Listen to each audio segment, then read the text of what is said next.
What's up, everybody, and welcome to another edition of Established Run's NBA Injury Report Analysis Show for our last, we think it's our last, 3-game slate of the season. I guess it's possible if all of these games go to Game 7, we would have a 3-game slate on Saturday, but we would not have an Injury Report Analysis Show for that. We would not. So this is our last Injury Report Analysis Show, 3-game slate, a trio of Game 6s. Mike Gallagher, how are you doing on NFL Draft Day? NBA Game 6 night. How are you feeling today, my man? Allergies are killing me, but very proud of the 20K. Yeah, man. One of the few times where you're actually super happy to be wrong, right? Like you thought that 20K was too high of a goal. And, I did. We did it. Multiple times during the season, I had expectations much lower, especially during the health and safety protocols portion of the season. Yeah. And what Mike's referencing, for those of you who are not aware, our props package yesterday went over 200 units on the season gained. We estimate a unit worth $100. The idea is you bet either to win $100 if you're betting favorites, or you risk $100 to win, 130 or 140 or whatever if you're betting underdogs. We cleared 200 units, which means we've cleared 200K in profits on the bets that we've placed for our subscribers during the course of the year. So we are very proud of that. Health and safety protocol season, I was hoping we would get to 120. That was kind of where I was hoping. Because we went for a month, five weeks or so, where we were like 50%, which on the season we're at 61% basically on bets. So for a month we went 50%, which just feels like running uphill. It just felt miserable. I just could not. Our projection model could not catch up with all the bozos in the league. Like it was just a disaster. And then I thought we'd struggle to get volume down in the playoffs that would allow us to get from the 150 range that we were in up to 200. And I mean, God, we've been incredible during the playoffs. We've been hitting at like a 70+% rate, and we've been getting a lot of volume down. So it's been really fun. Shout out to all the guys on our props team, Mark, Dankenbring, Gary, Claff, Josh, John, Leone, and Ryan for creating some of the expected value. Miko's been MIA since draft season, but shout out to him. We've had a great team who have helped with a combination of math and art and research to figure things out. And we're really proud of the work that we've done. We still have weekly packages if you want to hop in. I don't know how volume is going to change as we get fewer games in the playoffs and we get deeper in the series and whatnot, but we are finding things. It pays for itself in a day, basically. Yeah. So with that out of the way, with that big advertisement out of the way, and why we're in such a good mood, let's get into these games. Let's start with the first game, Philadelphia and Toronto. On the injury report side of things, I think the more notable injury report is Toronto's side, where Fred VanVleet is doubtful. We know Nick Nurse doubtfuls have turned to probables during the course of this playoff series. Will that be the case tonight with Fred VanVleet? No, he's legit hurt, and it's a hip flexor. I mean, those are bad injuries. We saw him rip the jersey, like he got hurt, and ankles on younger bones like Scotty Barnes can heal. Would be shocked if he's going to play. So it's going to be probably Ken Birch eating those first 5 minutes of each half, and then big minutes for Precious Achiuwa running out there with Gary Trent Jr., OG Anunoby, Pascal Siakam, and Scotty Barnes. We don't usually answer questions, but the big answer has been Scotty Barnes has been awesome on Harden so far. Listen to 3 Ball. I talked about that a little bit more. But, we know Precious is going to play a lot. Boucher's minutes should be okay. But obviously Scotty Barnes, Pascal, Gary Trent, and OG are going to play big minutes in a home game they must win. You can find 3 Ball on the Established Run NBA podcast feed. You can find that on Spotify, on Apple, wherever you get your podcasts, each and every Monday through Friday. Our incredible 3 Ball episodes from Mike Gallagher. So, all right, on to Thaddeus Young, also listed as available with a left hand thumb hyperextension. Yep. Do you think there's anything to look into there? We did see Thad's minutes spike in game 4 and then come back down to earth in game 5. What are your thoughts on his minutes in game 6? Should be fine. He actually mentioned after the game he was okay, and he's kind of solidified his role. So should be pretty solid. Obviously, Scotty Barnes playing big minutes takes that high upside stuff off of him. But yeah, he should be okay. Should also mention Scotty Barnes was limping late in the game, but Nick Nurse said that he's 100% and he should be good to go. It's been a couple days too, so definitely expecting pretty heavy minutes here from Scotty Barnes. On the 76er side of the injury report, Matisse Thybulle ineligible to play. So we're back to the scenario we had in games 3 and games 4, where Danny Green played boatloads of minutes in one of the games and had his minutes cut short in the other game. How do you expect the absence of Matisse Thybulle to ripple through the 76ers rotation? Yeah, really just a little bit more upside for kind of the Tyrese Maxey's, Tobias Harris. Those guys are going to play a lot. And then Danny Green will play a little bit more. We saw a little bit of the George Niang at the 3 if you're considering Tobias to be the 4, depending on how you want to break it down. So those guys would benefit, but not too much else to really add there. And then Joel Embiid listed available with that right thumb sprain. What are your thoughts on Embiid? The usage rate has been way down, which you expect somewhat in the playoffs.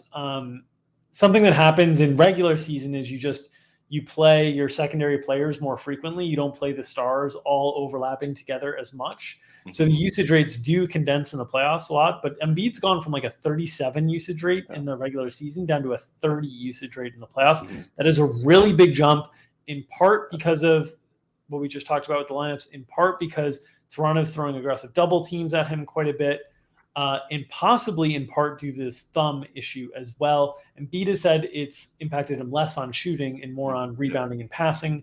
What are your thoughts on Embiid and the usage rate going forward? Because we've basically been over-projecting him all series long, and we've taken some unders on him, and we've still been over-projecting him on the whole. So what are your thoughts on Embiid's health? Yeah, I think it should be okay. As you mentioned, it's been their defensive coverages, and I dug in a little deeper on 3-ball. His late shot clock stuff is terrible. Once this Raptors defense gets set, they've been taking him away. You mentioned the usage rate being down that much. It's crazy that every game he's been below his usage rate average by 3 or 4 percentage points in every game. It's kind of nuts. But yeah, I don't think it's too health related. He seems to be kind of dealing with that thumb ligament injury. And I mean, thumbs aren't too important for shooting. You're basically your guide hand is almost your thumb, right? Just for shooting balance. So yeah, I think I kind of believe him when he says it shouldn't affect his shooting. But it makes sense because when you pass, you got to squeeze a little bit more, right? Yeah. And shoot, same with rebounding. So I think that makes sense to expecting him more that way. All right, on to the Phoenix and New Orleans game. Phoenix, no new injuries there. Devin Booker still listed out. We did get this cryptic Woj tweet yesterday that I mocked a little bit on Twitter, but basically saying that Booker's progressing, and there's an outside shot that his status changes for Game 6 from out to something else, but it's out right now. I don't expect him to play tonight. I do think maybe it would be different if they were down 3-2, but up 3-2, I don't expect him to play tonight. And even if we got a status change, I would be skeptical. This was originally a 2 to 3 week timeline, and it's been a week. So I think that this is just, more than anything, I think this is morale boost and making the Suns feel like they have the chance that Booker could come back. I also think it's break glass in case of emergency in a Game 7 type situation. I don't think it's back tonight. What are your thoughts on the cryptic Woj tweet around Devin Booker? Yeah, so here's the story. Talked about. Oh, did I put it on the wrong? I just put it on the wrong window. There you go. Saying that he made significant progress. We've seen him do shooting in a little bit more movement the last couple of days. So I don't think it's kind of out of this world to think he comes back and plays 20 minutes or something. Still would be highly, highly, highly unlikely. If the shoe was on the other foot and they were say down 3-2 versus up, then I think that's a horse of a different color. Yeah. But I think that maybe that he'd be more likely to play. But I think you got the 3-2 lead. You're coming off a pretty good win. You haven't even been playing that well. Hamstrings, as I say all the time, they're very, very likely to be aggravated. So I feel pretty confident he's going to be sitting out here. All right. And then on the New Orleans side, no status updates there, no injuries to report. On to Dallas and Utah. Dallas, the cleanest injury report they've had in a while, just Tim Hardaway Jr. listed out. So no health issues for them. Utah, Donovan Mitchell, who left Game 5, listed as probable with that bilateral quad contusion. What are your thoughts on how Donovan Mitchell might be impacted tonight? I've got concerns. Both his quads are bothering him, and he had hamstring tightness. the amount of minutes he's playing, it's so hard to stay healthy if you're playing with bum upper leg muscles. So we'll see. I think it's going to affect him. We'll see if Jordan Clarkson has been probably their best player perimeter-wise. We'll see if he gets more minutes. So Mitchell's going to be a pretty hard play, I think, given the nature. And then one other injury that's not an injury report, Mr. Gobert got bee stung in the face. So we'll see if that who else could that happen to? Like, of course, it's Rudy Gobert. But he says he can see fine. I will be honest with you. When I saw a story that Rudy Gobert was telling people that his own bees, had stung him in the face, I thought it was a metaphor about his teammates in the Utah Jazz letting him down. That's what I thought this whole thing was. And then I saw the picture, and I was like, wait, this dude owns bees? Like, for real? Yeah. It's a real thing? Which would make Rudy Gobert, he's got to be the tallest beekeeper in the world, right? Like, that, gotta be, yeah.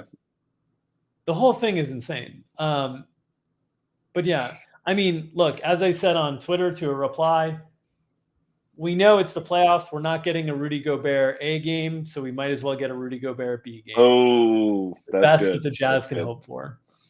That's good. And it'll be a see you later after they lose tonight.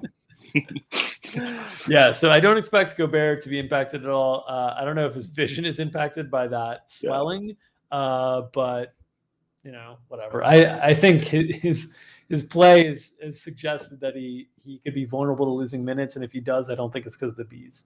Yeah. So pretty all right, I think that will do it for us today.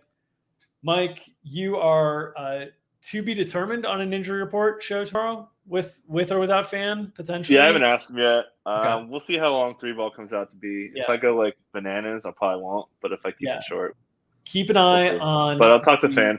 Fan's gonna probably want to do it because it'll probably be pretty good content. But we'll see. Yeah. Keep an eye on the Twitter feed tomorrow for the schedule and the content schedule. I will be out of commission tomorrow and during my move. Thank you to those in the chat who have wished me good thoughts and wishes and luck on the move. I have not installed my garbage disposal yet. Waiting for the weekend. It's my sink. I have a 2-part sink, right? My garbage disposal side doesn't work, or it leaks, right? But my other side's fine. So I still kind of like have a sink. I just can't use garbage disposal. I'm just using paper plates anyways. So it's, I'm okay. I'm okay. If the Jazz lose, that's going to sting more. Well done. Yes, that's well done. Yeah, there's the V puns. You could pile up the V puns. There's so many you can make. I will not be around for content tomorrow. I will be moving, but I will be back on Monday, hopefully, assuming all goes well in this move and I have internet and the office is set up and everything, for another edition of Established Run's NBA Injury Report Analysis Show. Most likely. I say most likely because I don't know if there's games Monday yet. There's no schedule yet. Yeah. I don't know if there's going to be multiple games. I don't know I need to look at what our views are looking like for these shows as well, just to make sure that we're putting resources in the right time. As we opened with the show, we're putting a lot of time into the props resources, and we want to continue to do that for our paid subscribers. So if these shows are not drawing the number of views and clicks that we're accustomed to, we may do one more farewell episode or may pop in occasionally when there are big injury issues. But when the injury reports are just like clean, we might not do these shows going forward. So to be determined on whether you see my beautiful face again soon. But for myself and Mike, we hope you enjoy the 3 games tonight. Join us behind the paywall at 5 o'clock Eastern for another edition of Established Show, as Mike and I break down the 3-game slate from a DFS perspective tonight, also including any betting angles that we have as well that are outside of the realm of the props. And as we alluded to before, there are weekly packages, there are rest of season packages for props, for DFS, whatever you like, over at Established Run. So make sure to sign up there. If you're not interested in joining us behind the paywall, at least subscribe to our YouTube page here. Give us the clicks. We give you the content. That's the deal we're working on here. Some of those clicks can also be the like button. You can press, smash, or hit that like button and help circulate this content. We'll continue to try to keep providing good free content and information for you guys. All right. Enjoy the games tonight. Enjoy the NFL draft. For those of you that are sweating it out there, hope all of your teams get all of the players that you want them to get. And if not, tell them to go to hell. All right. Take care, everybody.